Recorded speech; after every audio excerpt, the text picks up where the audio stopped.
alias Nick Nagancho sa Facebook. Nakisakay sila ng kanyang girlfriend sa ino-offer na negosyo ng isa nilang naging friend sa Facebook. Inalok sila nito na bumili ng cellphone sa halagang 700 pesos lang kada unit. Kinontak namin agad siya. Okay naman siya makausap. Napag-usapan namin bayaran yung mga 10 units in order namin, mga yun, 700 isa yun, so umabot ng mga 7K. Ang kabuuang halaga na 7,000 agad na idiniposito ni Nick sa bangko. Tapos after nun, wala na siyang, hindi na siya nagparamdam. February 2004 nung inilunsad sa cyberspace o internet ang Facebook. Sa isang click lang, nagawa ni Mark Zuckerberg at ng kanyang mga ka-roommate sa Harvard University na makipag-socialize o makipagkaibigan sa iba't ibang tao saan mang panig ng mundo. Hindi rin nakapagtataka kung may mga nabuo ng love story sa pagitan ng mga member. Kahit pa nasa magkabilang dulo sila ng daigdig. Nung minsang nag-open ang kanyang Facebook account, ang 27 years old na si Grace, may natanggap daw siyang notification na merong nag-like sa kanya. Ito pala ang Swedish national na si Martin. Sa simpleng pag-click din daw niya ng like sa account ni Martin, nagsimula ang kanilang love story.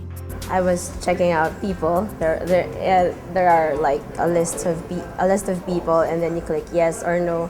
I think there's a maybe there, and then I saw him. So he's like, oh, long hair tattoos. Pwede, pwede. Sa pagbisita nila sa kanilang mga alaga sa Pet Society, isa pang game sa Facebook na ipakita nila ang kanilang pagmamahal. Anything that makes you communicate with each other is what's real, and it is what makes the relationship stronger, or it is what will make it last.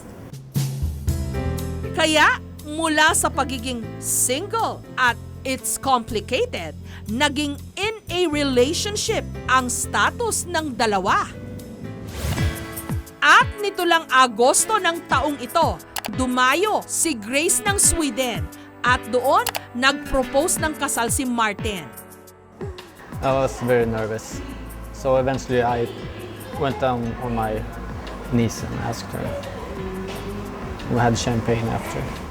And then he proposes, and I'm like, okay, yeah, sure. And then after that, we're like, okay, what are we gonna do next?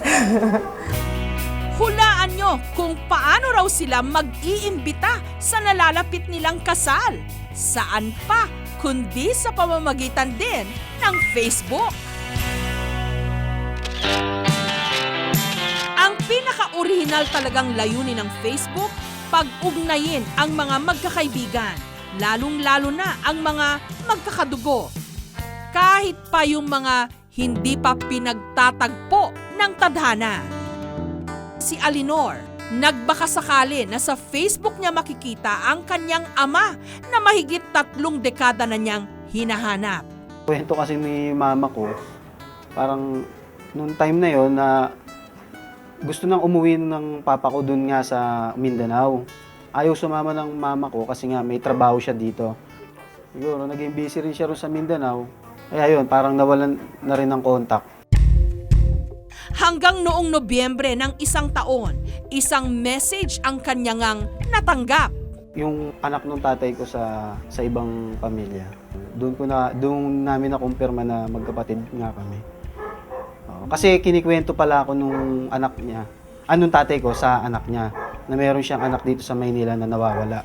Na ang pangalan, ako nga. Kaya gumawa kami ng paraan para pagtagpuin ang kanilang mga landas. Mula Osamis City, lumuwas ng Maynila si Mang Diosdado. Minsan na rin daw niyang sinubukang hanapin si Alinor noon, pero nabigo siya. Alam ko baka umalis ng bansa o nasaan na kaya sila. Yun, wala. Hindi ko na inasahan na magkita-kita pa kami.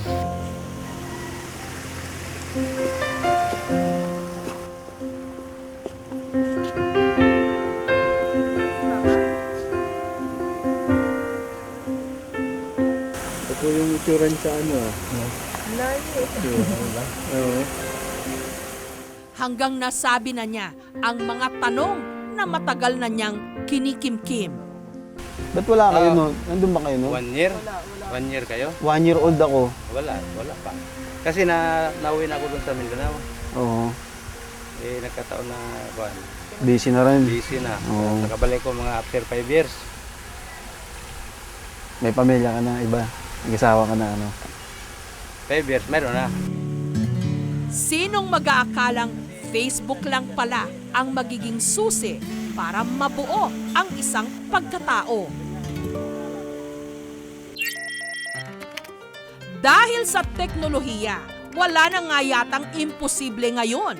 Sa isang click lang, nagkakakilala ang mga estranghero, nagkakalapit ang mga pinaglayo. Pero dahil bukas ito sa kahit kanino, pwede ka ring mabiktima ng may mga masamang hangarin.